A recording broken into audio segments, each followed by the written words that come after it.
I woke to the muted hum of Madison's morning traffic outside my bedroom window. The early sunlight spilling across the kitchen table where I usually had my coffee.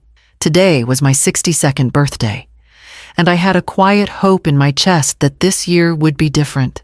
I imagined Lily walking in with a card, maybe even a small gift, or at the very least, a phone call acknowledging the day. But as I glanced at my phone, the screen was empty, no messages. No notifications beyond the usual work emails. I got out of bed and went about my morning. The routines I had built over decades, providing some comfort. The kettle whistling, the smell of brewed coffee, the gentle creak of floorboards as I moved through my home. Yet the absence of my daughter's attention made the air feel heavier than usual. In the kitchen, I prepared breakfast for myself, setting a plate of scrambled eggs and toast on the table, trying to imagine the laughter that should have been filling the room.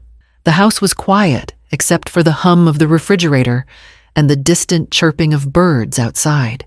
Lily was absorbed in her phone when she appeared in the doorway, scrolling through emails while barely glancing up. "Morning. Mom," she said without inflection, her voice distracted. I tried to return the warmth, a smile, and a small cheer in my voice. "Good morning. Lily, did you sleep well?" She nodded, still glued to the screen, and wandered past me without so much as a mention of the date. I carried my breakfast to the living room, sitting alone and listening to the faint sounds of life happening around me without me in it. I thought back to birthdays past, the ones I had celebrated quietly, often alone or with distant acquaintances. Over the years, I had learned to keep my expectations low, but that sting never entirely fades. Even now, decades later, the longing for recognition, for a simple acknowledgement from the people I had poured my life into, still sat in the pit of my stomach like a familiar weight. I sipped my coffee slowly, letting the warmth fill the quiet spaces around me, and decided that today would be different, not because of what Lily might do, but because of the life I had built for myself. With a deep breath, I rose from my chair, ready to face the day on my own terms, unaware that this morning's silence would soon be shattered by a phone call I never expected. As I washed the dishes that morning, my mind drifted to years long past, to a childhood where I had learned early that recognition was never guaranteed.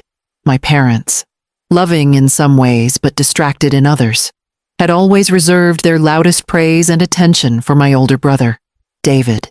I remembered the summer he won the local baseball championship.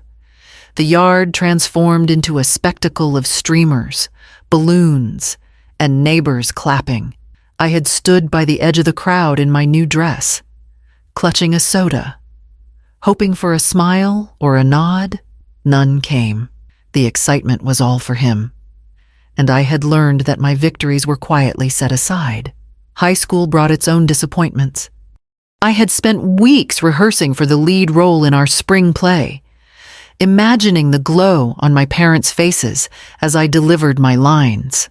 On opening night, I peered through the curtains, scanning the audience, only to see empty seats where I had hoped for warmth. David had a mock trial competition that evening, my mother had said. My father had a work call.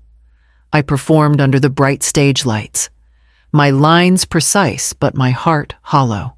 Even later, my poetry contests and essay awards were pinned to my bedroom wall, unseen by anyone who mattered. Adulthood offered little relief. I poured myself into raising Lily, juggling a career, volunteer work, and household responsibilities, always hoping that my diligence would be acknowledged. Milestones passed quietly: school achievements, career promotions, quiet acts of kindness toward neighbors and friends. I gave everything without expectation. Yet often I was met with minimal acknowledgement or polite indifference. My efforts were invisible, taken for granted, or overshadowed by someone else's successes. Even in moments of small triumph, the pattern persisted. I learned to celebrate quietly, to savor victories alone, and to take solace in my own growth. I discovered that recognition, if it came at all, was fleeting and selective, and that the world often noticed what others ignored. In this quiet accumulation of overlooked moments, I developed a resilience that was hard-earned and personal. I understood early that my life's value could not depend on the approval of others, even those I loved most. As the memories faded, I straightened my shoulders and glanced out at the Madison streets, alive with morning bustle. The weight of those years had shaped me, but it had not defined me. I carried the lessons of neglect into the present, a silent determination building inside me, preparing me for opportunities I had yet to claim and for the confrontation I had long anticipated. Retirement had brought a quiet rhythm to my days, but with it came the restless urge to do something meaningful, something that belonged entirely to me. One afternoon, I stumbled across a short online video of a creator capturing the small moments of everyday life: a child laughing on a playground, sunlight reflecting off a puddle, an old dog chasing a tennis ball. I felt a flicker of excitement, a recognition that storytelling could exist outside the confines of traditional work or family expectations. I reached out to June Ellis, my old high school media teacher and longtime friend. June had always believed in me, even when others overlooked my efforts, and she encouraged me to experiment with short-form video. She lent me an old camera and walked me through the basics of editing, framing, and narrative pacing. Her belief was steady, her enthusiasm infectious, and I realized that for the first time in decades, someone saw my potential. I began filming the streets of Madison, the quiet mornings at the farmer's market, the way the snow melted along the edges of the sidewalks. My first attempts were clumsy, shaky shots, awkward cuts, but the act of creating felt alive. I uploaded a few short clips to a small online community, expecting little more than a handful of views. Instead, people responded. They appreciated the perspective I shared, the moments I captured with care. That small encouragement fueled something deep inside me. I discovered that I could craft stories that mattered to someone, even if they hadn't mattered to my family for years. With each clip, I felt a spark of empowerment and a sense of purpose I hadn't known I could reclaim at this stage in life. By the end of that week, I was committed, not to fame, not to recognition, but to proving to myself that my creativity and vision were real, valid, and capable of reaching beyond the silence that had followed me for so long. With a few weeks of practice under my belt, I started taking on small freelance projects, editing videos for local businesses, helping a neighborhood cafe promote its seasonal menus, and producing short clips for a community center. Each completed project brought a quiet sense of accomplishment that I had rarely felt before. The money was modest at first, barely enough to justify the hours. But it was mine. Every dollar I earned was a tangible reminder that I could build something for myself. Without waiting for anyone else's approval, I quickly discovered that my work resonated beyond the small circle of clients I initially served. People appreciated the attention I paid to detail, the way I captured moments with a perspective that was both intimate and polished. Each positive response strengthened my confidence, and I began investing in better equipment and software, treating my creative pursuits as a real venture rather than a hobby. I found satisfaction in this independence, a pride that had nothing to do with my daughter's recognition or my family's validation. Yet, even as I celebrated these wins, a quiet ache lingered. There were moments when I remembered birthdays, holidays, or milestones that had passed unnoticed, not just by my daughter, but by those who should have known my worth. That history of being overlooked had shaped me in ways I couldn't ignore. A reminder that my achievements, however real, would always carry traces of what had been missing. Still, the balance shifted. I began to see that my value wasn't tied to acknowledgement from those who had never truly seen me. Each project I completed, each satisfied client or encouraging comment, became proof that I was capable of creating impact on my own terms. The pride in my work began to outweigh the familiar sting of neglect, and the small successes built a foundation I had never had before. By the time spring turned into summer, I had established a steady rhythm, a life structured around my own accomplishments and vision, a life that promised more than approval ever could. And as my confidence grew, I started planning for something larger, something that would mark not just independence, but the beginning of a life that could not be ignored. Months of steady work and growing recognition had brought me to a point I hadn't thought possible so late in life.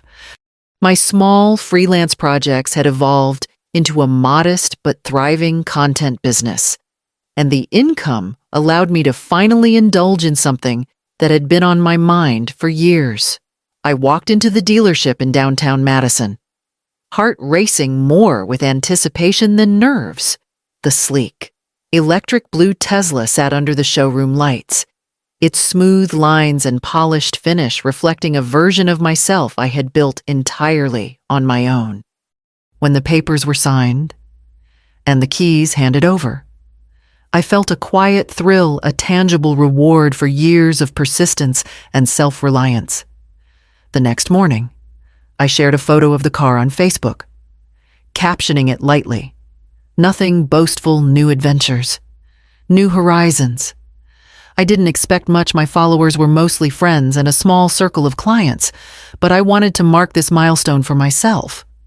Within hours, the likes and comments trickled in. Some from people I knew, others from acquaintances I hadn't spoken to in years. I smiled, enjoying the acknowledgement, no matter how small. Then my phone rang, and my heart skipped. The caller ID read Lily Harper. I hesitated, remembering decades of silence, the birthdays and achievements overlooked, the subtle dismissals that had lingered in the corners of my memory. I answered, trying to keep my voice steady. "Mom," Lily began, her tone clipped, almost unrecognizable. "Where did you get the money for this? We need to talk. Family meeting tomorrow." The conversation left me staring at the phone, a mix of incredulity and suppressed anger bubbling inside. For years, my accomplishments had gone unnoticed, my milestones ignored. And now, a car, a material object, was enough to pull attention from someone who had barely acknowledged me otherwise. The irony wasn't lost on me, and somewhere beneath the shock, a spark of satisfaction flickered. I realized I had finally built a life that demanded notice, a life that couldn't be dismissed, and I had plans to ensure the attention it drew wouldn't go to waste. As I hung up, I felt a blend of anticipation and quiet triumph. The stage was set, not just for a confrontation, but for a statement of the life I had earned for myself. I turned toward my calendar and notes, already considering the steps I would take next, preparing for the meeting that would reveal the difference between wanting recognition and truly earning it. The phone sat on the kitchen counter, buzzing insistently until I finally picked it up. Lily's name flashed on the screen, and I felt a mix of irritation and curiosity. I had not expected this call, not after so many years of silence, not over the milestones I had quietly celebrated alone. "Mom?" Lily said, her tone brisk and clipped. "I saw the Tesla. How did you afford that? We need to talk about family expenses. Ella and Mason's tuition is coming up, and I think you could help." I paused, the words sinking in. After decades of her ignoring birthdays, milestones, and simple acknowledgments, Now she reached out because of a car, a symbol. Not of who I was, but of what I had. The recognition that had been absent for years was replaced by opportunism. It struck me sharply. Material gain mattered more to her than the relationship we should have nurtured. I exhaled slowly, feeling the familiar ache of being seen only when convenient. "Lily," I said carefully, my voice steady, "I'm glad you called. But this isn't just about a car or money. Do you remember how often birthdays, accomplishments, or little moments when unnoticed, I've built my life without relying on anyone's acknowledgement? And that includes you." Her voice sharpened. "Mom, I'm serious. We're counting on you. You have the means now." I could feel the old tension rising, the one that had simmered through years of neglect and favoritism. Anger, disappointment, and a strange surge of pride collided inside me. I could give in, hand over money, smooth over the tension, but what lesson would that teach? That all it took was a display of wealth to gain attention? No, this was different. This was my opportunity to demonstrate that I valued principles over obedience. "I hear you, Lily," I said, keeping my tone measured. "But I won't let financial need dictate the respect and recognition I should have received long ago. There's a difference between being supportive and being taken for granted." She hesitated on the line, and I knew she understood, at least partially, that this call was a pivot point. My life had grown far beyond the reach of old patterns, and I could choose how the next moments would unfold.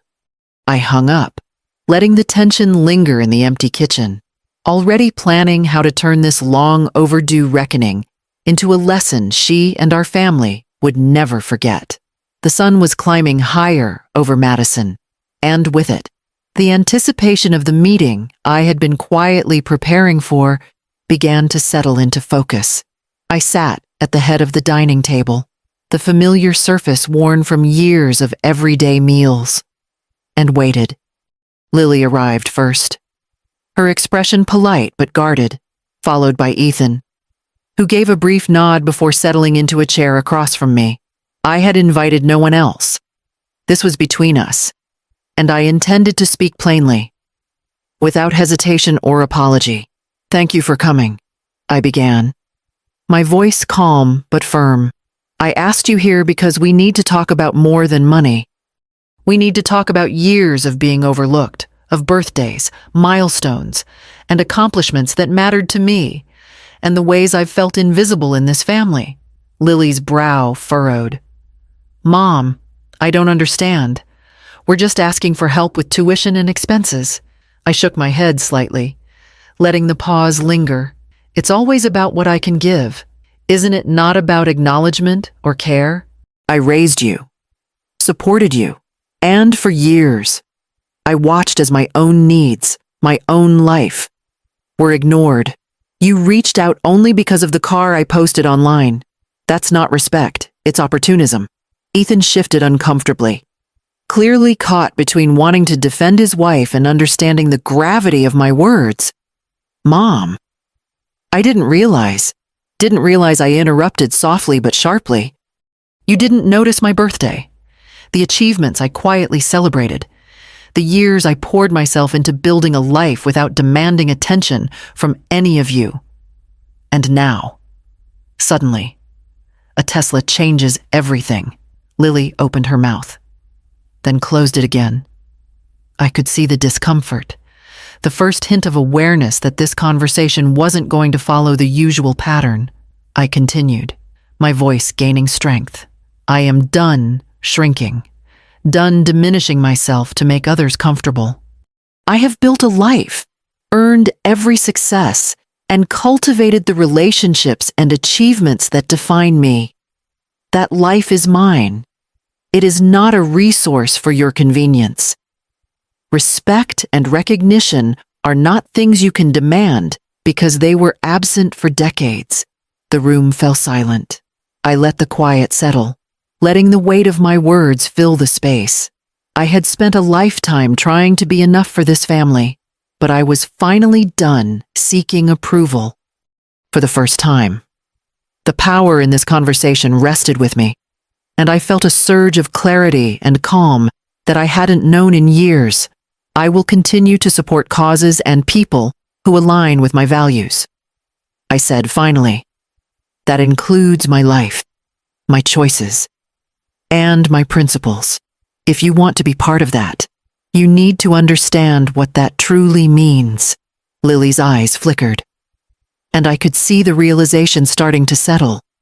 Ethan remained quiet, processing the truth of the years he had overlooked.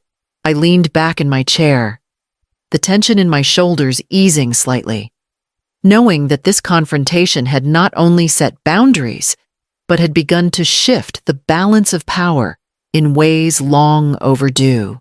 Tomorrow, I would execute the plan I had been preparing, ensuring that my decisions spoke louder than any words could. The next morning, I sat at my desk with the folder I had carefully prepared over the past few weeks. Inside were the documents, fully executed, transferring $15 million to a children's education charity I had researched and vetted. It was not an impulsive decision. It was deliberate. A statement that reflected the values I had cultivated over decades. I had promised myself that any support I offered would align with my principles, not simply fill the gaps my family assumed I would. When Lily arrived, her eyes bright with expectation, I felt a quiet satisfaction. She had come ready to negotiate, to argue, perhaps even to guilt me into compliance. Instead, I placed the folder on the table and let the weight of the action speak before I said a word. This is what I am doing with the resources I have, I explained. Not because I owe anyone, not because recognition can be bought, but because these children need opportunities that no one has provided for them. This is the family I choose to support. The silence that followed was palpable. Lily's lips pressed into a thin line. Ethan looked down at his hands, his fingers tapping nervously against the table. For the first time, they understood that the life I had built was not theirs to access or control. Shock and guilt replaced the entitlement they had carried into the room. I watched the realization settle in. This was not punishment. It was a boundary reinforced by action, and they could not reverse it. After they left, I felt the familiar tension release from my shoulders. I leaned back in my chair, thinking of Kyle, who had always been my anchor, and of June, whose encouragement had guided me when I doubted myself. I reflected on the independence I had earned, the growth I had achieved, and the community of people whose presence and support had truly mattered. These were the relationships that defined family, not the blood ties that had once left me invisible. As the afternoon sunlight filled my Madison living room, I allowed myself to savor the clarity and freedom I had finally secured. I had reclaimed not just control over resources, but control over my life, my choices, and my worth. The chapter of my life shaped by neglect had closed, replaced by one built on intentional action, moral clarity, and meaningful connections. And as I began planning the next steps of my work with the charity, I knew that the lessons I had enforced today would carry forward, guiding every decision, every relationship, and every choice I made from here on.